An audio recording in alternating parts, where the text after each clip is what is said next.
This is another Honest Fanboy review. On August 10th, Samsung will be having their next Unpacked event. At this event, we expect to get the Galaxy Z Fold 4 and the Galaxy Z Flip 4. So now as I contemplate getting either one of those devices or both of those devices, I have to ask myself, how did the Z Fold 3 hold up? It's almost been an entire year since this phone has released, and I have thoroughly enjoyed it. Samsung did a really good job on this device, and it's been a pleasure to use. That does not make this device perfect though. There's still a couple things that you could call my wish list for the Galaxy Z Fold 4, and a couple of deal breakers. A couple things I feel that has to be improved before I would pick up a Z Fold 4. First, let's talk about build quality. For a 1-year-old phone, the phone still looks extremely good. Samsung's armored aluminum frame has really held up. I had a couple nasty spills before. Once even fell getting out of my car onto the concrete, and it's still perfectly fine. The screen protector on the cover screen does have a bubble in it, but it's kind of an eyesore, but it's still the original screen protector. It hadn't been replaced. The screen protector on the inside pretty much looks perfect, just like it did on the day that I first got the phone. So I definitely can't complain about that. People use this phone every day as a daily device. Their experience definitely may differ from mine. One of the biggest complaints with the Fold 2 was the omission of an S Pen, Samsung Active Stylus. People seen all the screen real estate as a missed opportunity. I've owned almost all of the Note phones and would rarely use the included S Pen. I was wanting improved durability in the Fold 3 than what the Fold 2 offered. The hype for the Fold 3 was real. There were some significant improvements making the Fold 3 a worthy upgrade over the 2. IPX8 rating means it could handle water up to 4 feet for 30 minutes. Sadly, this means it still has no dust resistance, and that water rating is for fresh water only. Still not a phone you'll want to take to the beach. I have thoroughly enjoyed using the big screen for media consumption and playing some casual games on it. There's usually some display fragmentation when doing things because of the ratio of both the outer and inner screen. Definitely not a deal breaker because usually the experience is way better than using a smaller screen. I will go on record saying I use the inner screen about 70% of the time.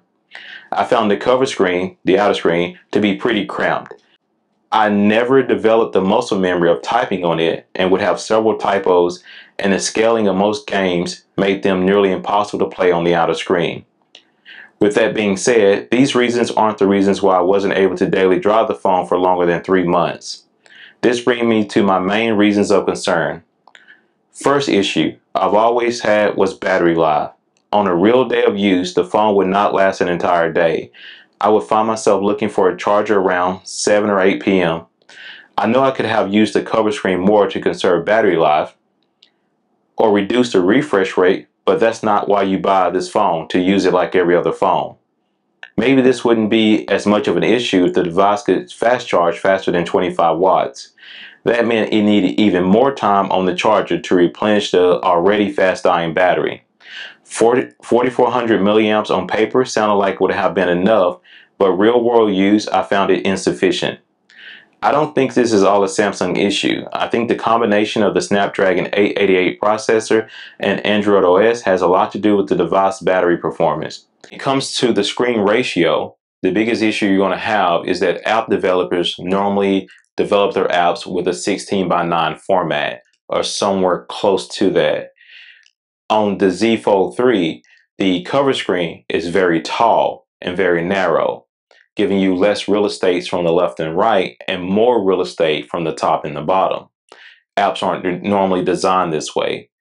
When you open up the screen and you have the big inside screen, it's more of a 4:3 ratio opposed to the 16:9. So when you're watching video, you get a lot of black boxing going across the top. Of course, you can pinch to zoom in. Now, when it comes to the inside screen, it's more of a 4:3 type ratio. So a lot of the apps have severe scaling issues. Games, not necessarily so much. They kind of adapt to that ratio very well. YouTube, watching videos, you can pinch and zoom the screen to make it go full screen, which is very nice. It's a lot better than watching it on a smaller screen, but you may cut off the top of heads or lose some content or information on the sides. As you take a look at these photos that are going across the screen, you see that the Galaxy Z Fold 3 is definitely capable of taking some really nice photos. They're bright, they're colorful, they're very pleasing to look at, they're aesthetic.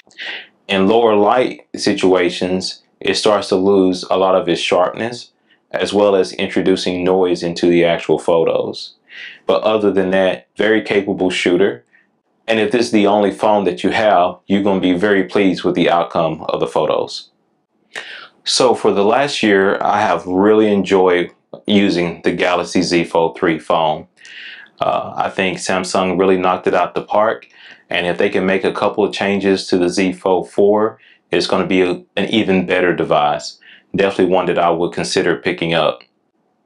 Either way, come August 10th, I will be watching Samsung's next Galaxy Unpacked event. Can't wait to see what improvements they're able to make with the Z Fold 4 and the Z Flip 4. Thanks for watching. This has been a honest fanboy review of the Galaxy Z Fold 3 and wish list for the Galaxy Z Fold 4.